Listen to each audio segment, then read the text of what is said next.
Keď toto sa počíta ako jedno tetovanie, tak 6 dohromady. Obidve lítka, vnútro pravého bicepsu, rameno, na bruchu a v podstate celú túto ruku. Mne sa tetovania páčili odjak živa a vždy som chcel tetovanie. A tak ako roky pribudali, tak pribudali aj tie tetovania a myslím si, že dnes je to taká neoddeliteľná časť môjho charakteru. Všetky tetovania, ktoré mám, majú svoj význam a nedal by som si tetovanie len tak z ničoho nič, len preto, aby som si dal niečo na seba. A každé tetovanie je asi taká nejaká možno minifáza toho môjho života. Ja nad nimi vždycky dlho premýšľam predtým, ako si dám urobiť nejaké tetovanie.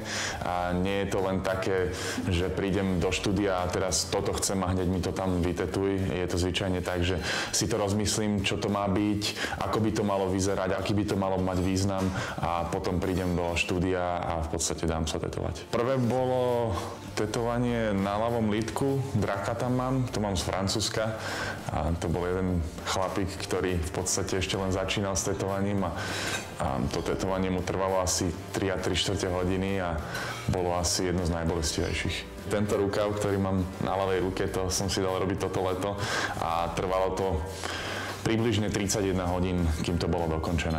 To v podstate znamená v čínštine nikdy sa nevzdávaj, čo je také moje basketbalové moto. A čo sa týka zvyšku toho tetovania, tak je tu zobrazený Fénix a to v podstate znamená také znovuzrodenie a v podstate pre mňa to nie je ani také znovuzrodenie, lebo pre mňa to má skôr taký význam, že z takého starého vždycky splane niečo nového a to je tak v podstate v živote skončí sa jedna kapitola a začína druhá a v podstate Fénix je taký, že z toho starého, ktorý umre v plameňov, sa narodí nový a v podstate pre mňa to má taký význam. No a Peter, ktorý to robil, doplnil k tomu také symboly jakúzy, ako sú tieto kvety na predlakti a v podstate sakuri, to sú tie čínske kvety a potom tu má to krídlo a v podstate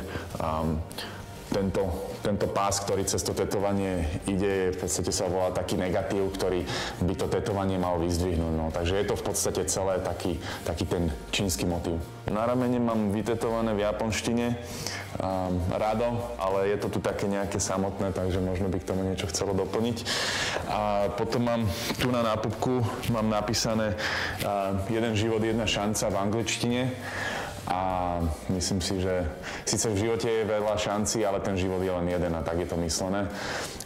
Potom ešte mám tu na lítku vytetovanú takú, volá sa to tribal tattoo a tam je v podstate, to je taká dvojtvárna osoba, jedna sa smeje, jedna je smutná, to je v podstate tak v živote. No a tu na ľavom lítku mám toho draka. A mne sa vždycky páčili draci, takže preto je tam ten drak.